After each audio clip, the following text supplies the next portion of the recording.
What up, dudes? It's your boy AJ back with some sweet Dungeons & Dragons lore. As you might be able to tell, this is a patron-only video, a special request from patron Gadzooks on information and my general take on the location known as Ironfang Keep. And this was quite an interesting research jaunt for me, taking me from one place to the other across lots of old publications that I had to dig up using the Wayback Engine on the internet. One of the things I love most about the Forgotten Realms is the dizzying depths of historic information available to dungeon masters and storytellers. It's quite possible to run a campaign where adventurers can travel back in time and witness or even become embroiled in legendary events that can reshape the future present. In such situations, it's handy to have locations on hand that you know have been standing relatively unscathed for a very long time, and Ironfang Keep is one of those locations. The phrase, "they don't build them like they used to," is also a very fitting sentiment when you consider that Ironfang Keep has been standing for over 25,000 years.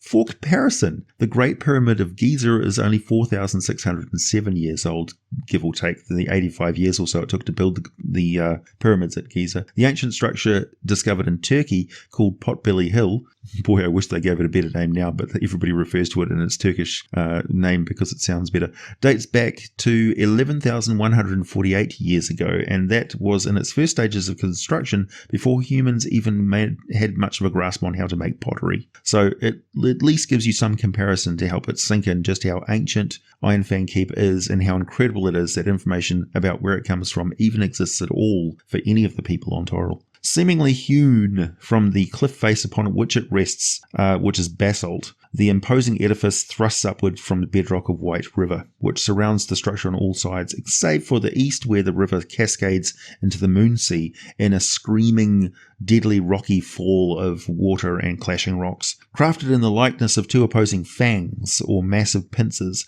the helm's great pinnacle reaches upward over 100 feet to snatch at the sky. It's absolutely amazing that this thing has managed to withstand so many years and so much events and things going on. A second spire stretches outward perpendicular from the cliff face like a claw or loom over the raging waters below, so it's sort of like an outcrop or a secondary structure that's reached by a gangway that you can walk across. The keep's strange eerie look is further heightened by the fact that it has no windows or any battlements, only a single massive giant iron doorway at ground level.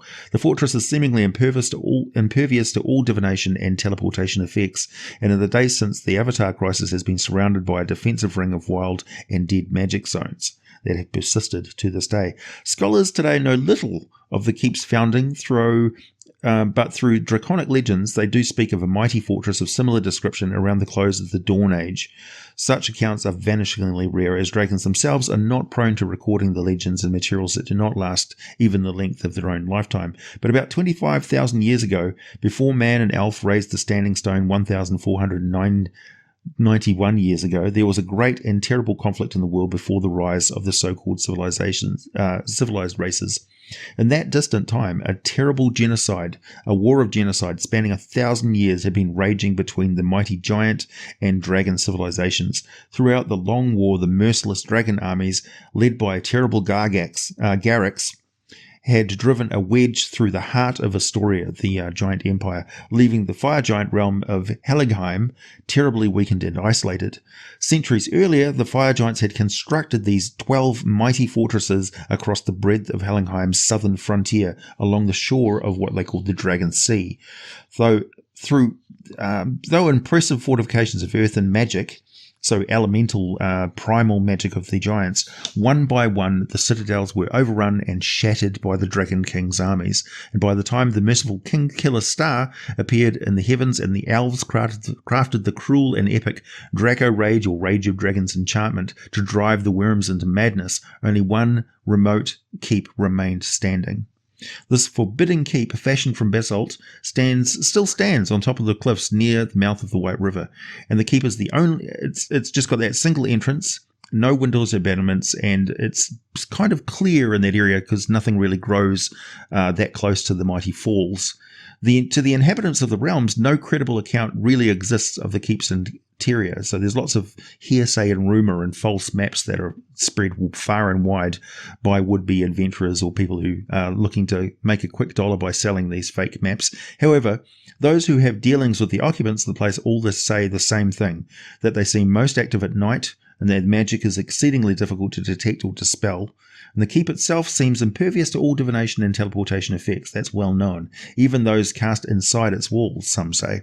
It is unclear whether the effects reside in the area surrounding the keep, or if it's due to some property of the keep's walls or even the rock itself. But it's obviously a very ancient and powerful form of magic, and quite unlike the sort of enchantments that the elves came to use much later. It would seem logical that the dragons know the secrets to ruining such mystical effects, and the elemental power of dragon breath, with its ability to melt the very stone of a castle walls, may be the key to the ruin of the other giant keeps.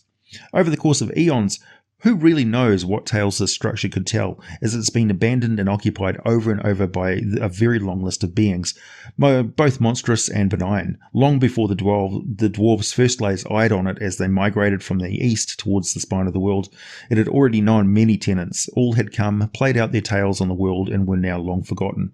It was ancient trolls, orcs, and ogres who dominated the region where it now stands, silent and foreboding. And as humans have carved out their empire, their petty kingdoms, on what they now call their frontier, they've once again become in contact with Ironfang Keep, who is no doubt impervious to caring about anything that goes on. To the humans and demi-humans who live in close proximity with them, Ironfang has long been reputed to be the home of a school of a community of wizards of dark and terrible power.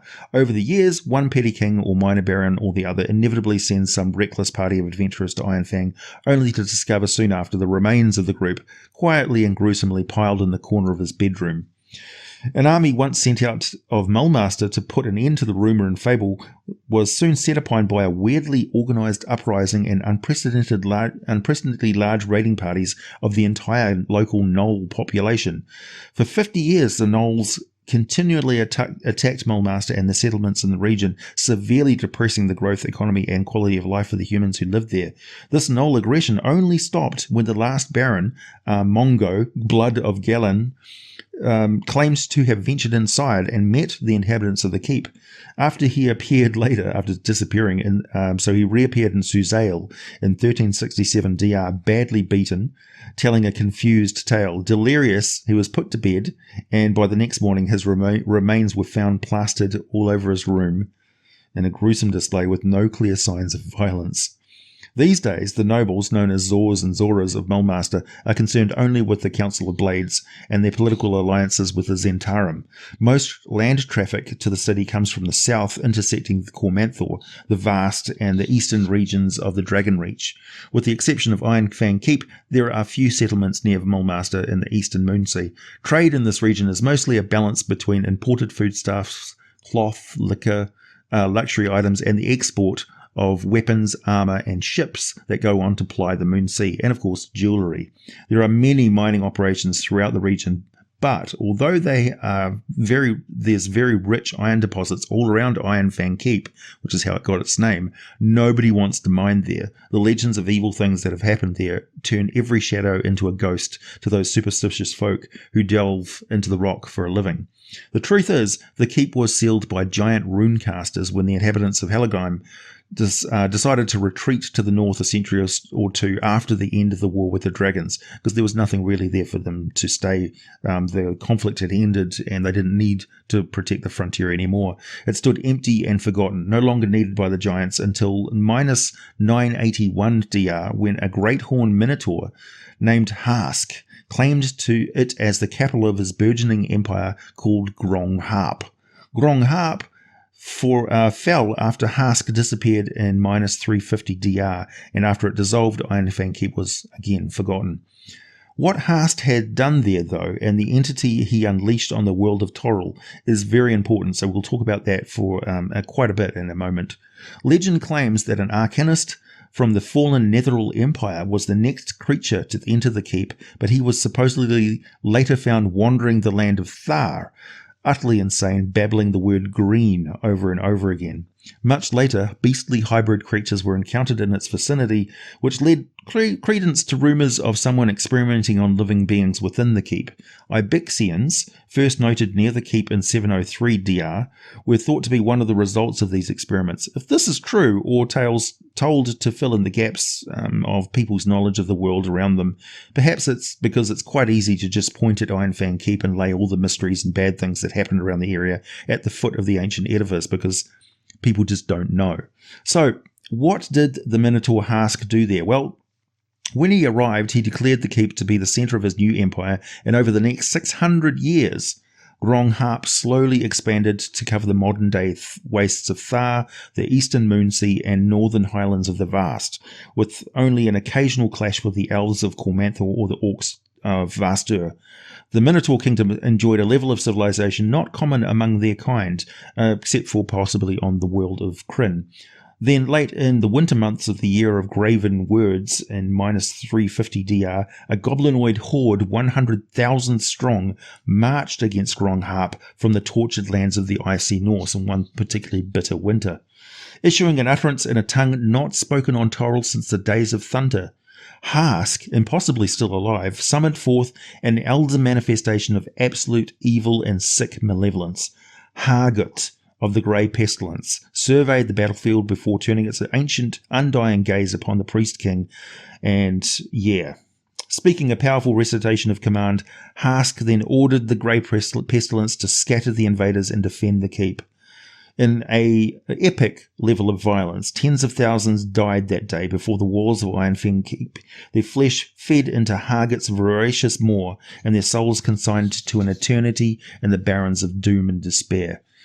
By dusk, the battle was all but won, and Hask returned triumphantly to the keep to feast and rest.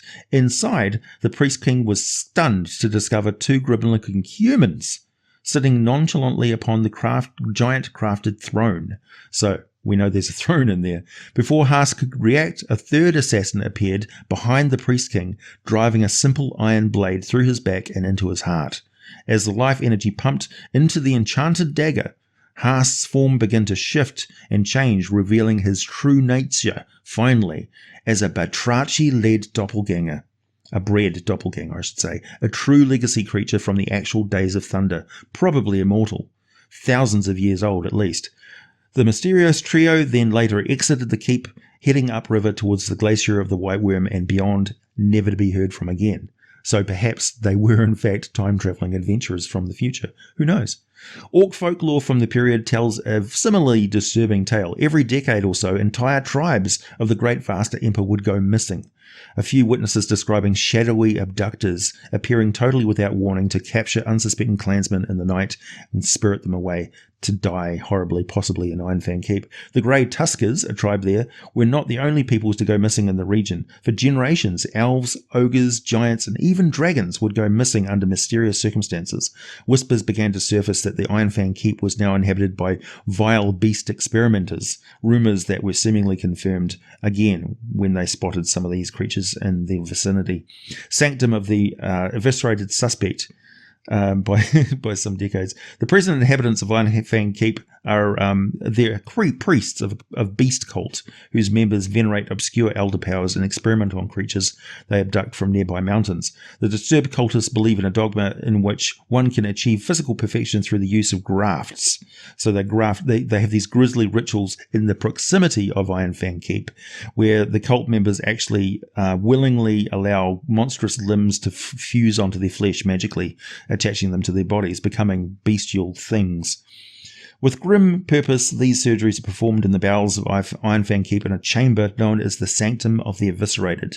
But grafts are not the only bizarre rituals performed in these halls. Far from it. The adjoining chambers, collectively known as the Menagerie, contain the cells of the many beasts captured by the beast cult.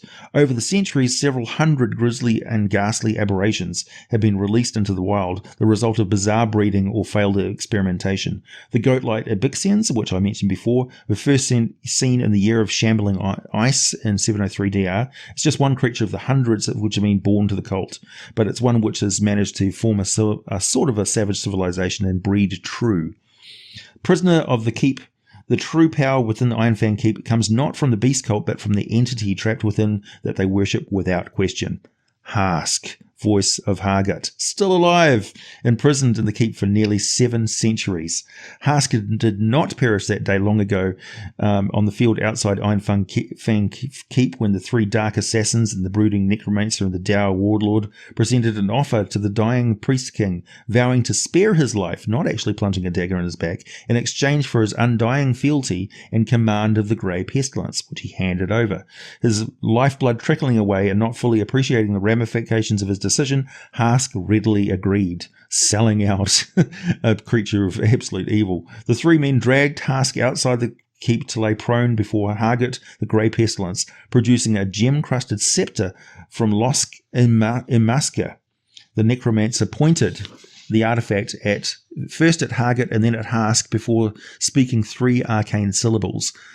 Great was the roar of the grey pestilence as he was forcibly dragged back down toward the fallen doppelganger. When at last they met, the 2 became one, and Hask, voice of Hargut, was born, fused together with this horrible entity. The purpose of the union is yet unclear. As to the 3 humans quickly imprisoning the abomination beneath the Ironfang Keep, they never actually returned. So what they did there and why they did it is a complete mystery, which again makes me think definitely adventurers of some kind.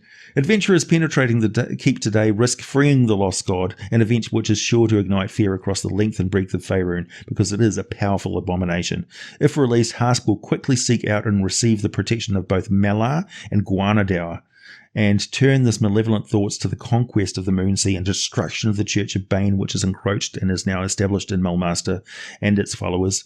Already struggling under the tyrannical rule of Zental Keep, and the cities of the Moonsea are ill-prepared for the huge and bloody conflicts that would likely follow, including a horde of mutant beast creatures summoned to come rampaging out of the mountains.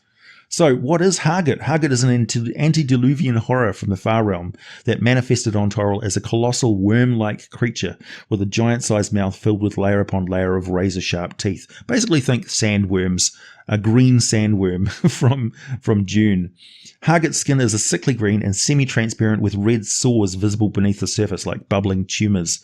Hask, once an elder doppelganger, is now a symbiont, which is fused to the outer flesh of the undying Hargut. Through their symbiotic relationship, the former priest king grants a degree of lucidity and intelligence to the otherwise mindless Hargut, and it's unclear if the 2 would survive if they were separated for any period of time now, or if it's even possible to separate them at all.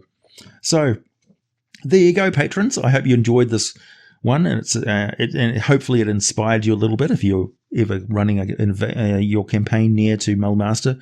There's a possible massive plot hook that you could possibly hook your story into. As always, thanks for listening, and I'll be back with more for you very soon.